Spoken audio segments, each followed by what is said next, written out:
next. Okay, the 3D calf stretches, you've probably seen me do too because I use them in the book. These are the ones where, I'll create a little bit of room here, where we're going to take you at an angle, just hands a little bit lower than the shoulders, stretching that back leg, and just using the free leg as a driver, reaching and planting. So count of 2, back heel stays down. What I want you to do for her is have her get 5 straight ahead here, using the right leg as a driver, so we're stretching out the left. And then I want you to have her bend her knee, so she's still going to reach and plant, but on this left leg, she's going to bend it just a little bit. So that should hit the soleus a little bit more. It's just kind of a subtle difference. So she's going to get 5 with the straight leg and 5 with the bent. Okay? So straight.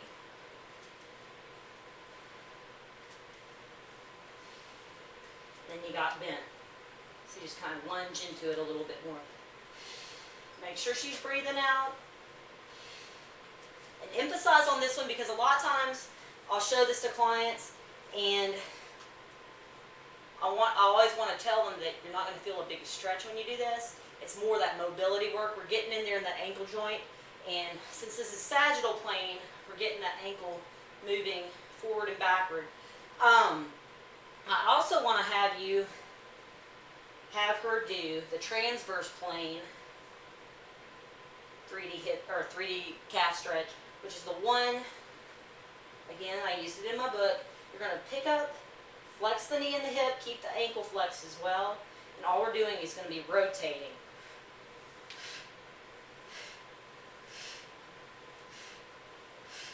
While she's keeping that left foot on the floor. So probably 5 to 10 reps on one side, 5 to 10 on the other. So you've got the sagittal plane, 3D calf stretch, and then the transverse plane. Those two should get a lot of work done as far as ankle mobility is concerned. All right, this next little guy, what I'm going to do, this is another one I have a video of, and I've gotten a lot of good response from. I'm just going to use my foam roller. Okay, I'm going to show you a few progressions of this. This is what I call a Cossack stretch. In the kettlebell world, this is an exercise where typically the kettlebell is held in a front squat position or held in a rack, and you're squatting to one side and then going to the other. This is just going to be body weight. We're using it as a stretch for the inner thighs and also for hip mobility too. What I usually do with people that can't, because I mean it's crazy, a lot of times I'll demonstrate this to clients and I'll just do this variation right here, shifting side to side, and I'll have them try that and they can't get their hips down enough right here to get the stretch. So what I'll do is elevate their hands just a little bit. So like if they have like a step stool or something like that, that comes in handy. Foam roller works too. So all you're going to do for this first step of the progression is going to have hands on just an elevated surface. You're just going to be shifting to one side, so you kind of bring the hand across, place that elbow on the inside of the knee. Both feet are straight ahead. And this should allow your client to kind of get her hips down. Back is flat. Count of 2 here as you breathe out. Then we'll shift it to the other side.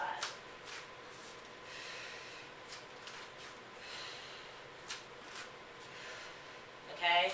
So that would be the first step. And just on the count of 2 note,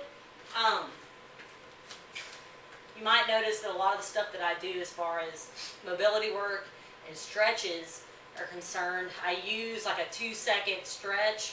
And the reason for that is with the body, like if we're talking muscles, and you might know this already, but what we're trying to do is override mechanism in the muscles that senses stretch and it fights it. So, like for example, I'm going to have her do the bent knee hamstring stretch here in a little bit, which uses the rope.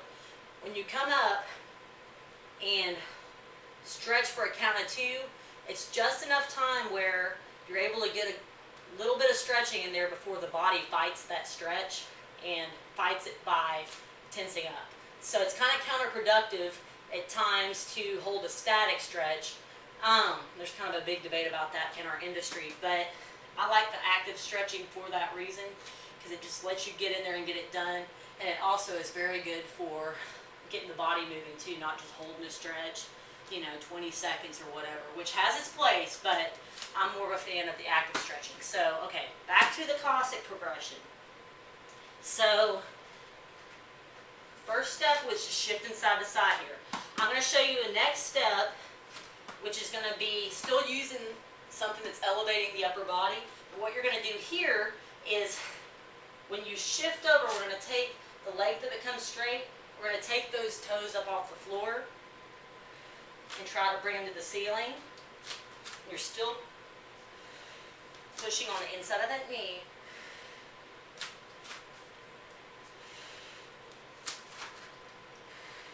This is actually a lot easier done barefoot, so that might be something to think about here. Okay, if we take this away, which, like I said, you might or might not need the elevator hands. I just wanted to throw that in there to show you.